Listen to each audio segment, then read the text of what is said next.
যারা এই circular related ভিডিওটি দেখার জন্য ক্লিক করেছেন, ভিডিওটি দেখতে লাইক দিয়ে কন্টিনিউ করা অনুরোধ জানাচ্ছি। আসসালামু আলাইকুম প্রিয় বন্ধুরা, বরাবর মতো আবারও সম্পূর্ণ নতুন একটি নিয়োগ বিজ্ঞপ্তি নিয়ে আপনাদের মাঝে হাজির হয়েছি। বন্ধুরা, অবশেষে শিক্ষা মন্ত্রণালয়ের অধীনে নতুন একটি নিয়োগ বিজ্ঞপ্তি প্রকাশ করা হয়েছে। এখানে আপনারা বাংলাদেশের সকল জেলা থেকে সর্বনিম্ন অষ্টম শ্রেণী পাশ করলেই আবেদন করতে পারবেন। তো প্রিয় বন্ধুরা, এই দুর্দান্ত সার্কুলারে কি পদ রয়েছে, কতগুলো পদ রয়েছে, কিভাবে আপনারা আবেদন করবেন, কত তারিখ থেকে কত তারিখ পর্যন্ত আবেদন করতে পারবেন, আজকের এই ভিডিওটির মাধ্যমে সম্পূর্ণ ধারণা দেওয়ার চেষ্টা করবে। এই জন্য ধৈর্য সহকারে পুরো ভিডিওটি দেখতে হবে। বন্ধুরা, মূল ভিডিওটি শুরু করার আগে বরাবরের মতো ছোট্ট একটি রিকোয়েস্ট থাকবে, আপনি যদি আমাদের এই পরিবারের নতুন দর্শক হয়ে থাকেন, এরকম নতুন নতুন সার্কুলার রিলেটেড ভিডিও সবার আগে পেতে আমাদের এই চ্যানেলটি সাবস্ক্রাইব করে পাশে থাকা বেল আইকনটি অন করে রাখুন পরবর্তী ভিডিও নোটিফিকেশন পেতে। আর যারা সাবস্ক্রাইব করেছেন তাদেরকে অসংখ্য ধন্যবাদ। বন্ধুরা, দেখতে পাচ্ছেন গণপ্রজাতন্ত্রী বাংলাদেশ সরকার শিক্ষা মন্ত্রণালয়, মাধ্যমিক ও উচ্চ শিক্ষা বিভাগ, বাংলাদেশ শিক্ষা তত্ত্ব ও পরিসংখ্যান ব্যুরো ব্যানবেস। এই সার্কুলারটি বাংলাদেশ প্রতিদিন পত্রিকায় প্রকাশিত হয়েছে 27 আগস্ট 2024 তারিখে। তো নিচে দিকে দেখতে পাচ্ছেন পদের নাম উল্লেখ করা রয়েছে। বন্ধুরা, এখানে দেখতে পাচ্ছেন গাড়ি চালক না হবে 2 জন, বেতন স্কেল 16 গ্রেডে বেতন প্রদান করা হবে। বয়সীমা দেখতে পাচ্ছেন 18 থেকে, যাদের বয়স 30 বছর তারাই কিন্তু এই পদটিতে আবেদন করতে পারবেন। অভিজ্ঞতা সম্পূর্ণ প্রার্থীদের ক্ষেত্রে বয়সীমা শিথিলযোগ্য করা হয়েছে। এখানে দেখতে পাচ্ছেন নিয়োগের ধরন সাফল্য। এখানে দেখতে পাচ্ছেন শিক্ষাগত যোগ্যতা অভিজ্ঞতার প্রয়োজন পড়বে এসএসসি বা অষ্টম শ্রেণী অথবা সমমান পাশ করতে হবে। বিশেষ অভিজ্ঞতা সম্পূর্ণ প্রার্থীদের ক্ষেত্রে বয়সীমা শিথিলযোগ্য করা হয়েছে।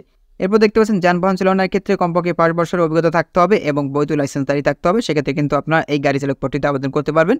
তো প্রিয় বন্ধু, এখানে কিভাবে আপনারা আবেদন করবেন, অবশ্যই আপনাদেরকে অফলাইনে আবেদন করতে হবে। এখানে আপনারা অনলাইনে আবেদন করতে পারবেন না। এখানে দেখতে পাচ্ছেন নিজ হস্তে লিখিত দরখাস্তে আবেদনকারীর নাম, পিতা বা স্বামীর নাম, স্থায়ী ঠিকানা, বর্তমান ঠিকানা, শিক্ষাগত যোগ্যতা, জন্ম তারিখ, জাতীয়তা ও অভিজ্ঞতা যদি থাকে উল্লেখ করতে হবে এবং সম্প্রতি তোলা পাসপোর্ট সাইজের 3 কপি সত্যায়িত ছবি, ইউনিয়ন পরিষদের চেয়ারম্যান বা ওয়ার্ড কমিশনার কর্তৃক প্রদত্ত নাগরিক সনদপত্র, প্রথম শ্রেণী গেজেটেড কর্মকর্তা কর্তৃক চারিত্রিক সনদপত্র এবং শিক্ষাগত যোগ্যতা সনদপত্রের সত্যায়িত অনুলিপি সহ আবেদনপত্র নির্ধারিত সময়ের মধ্যে প্রেরণ করতে হবে। নিয়োগের ক্ষেত্রে সরকারের প্রচলিত বিধিবিধান যথাযথ প্রতিপালন করতে হবে।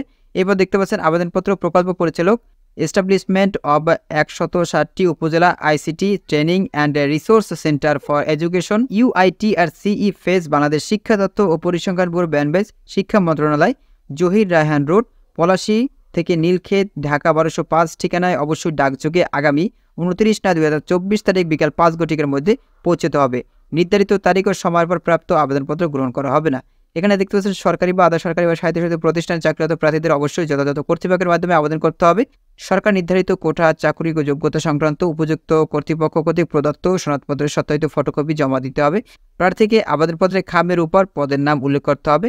আবেদনকারী নির্বাচনী পরীক্ষায় অংশগ্রহণের জন্য যে ঠিকানায় পরীক্ষার্থীর প্রবেশপত্র পেতে চান, প্রাপকের সেই ঠিকানা সম্বলিত 10 টাকার মূল্যমানের ডাক টিকিট সংযুক্ত একটি ফেরত খাম আবেদনপত্রের সাথে সংযুক্ত করতে হবে। সরাসরি সাকুল্য বেতনে শুধুমাত্র প্রকল্প মেয়াদের জন্য নিয়োগ করা হবে। তো বুঝতেই পেরেছেন।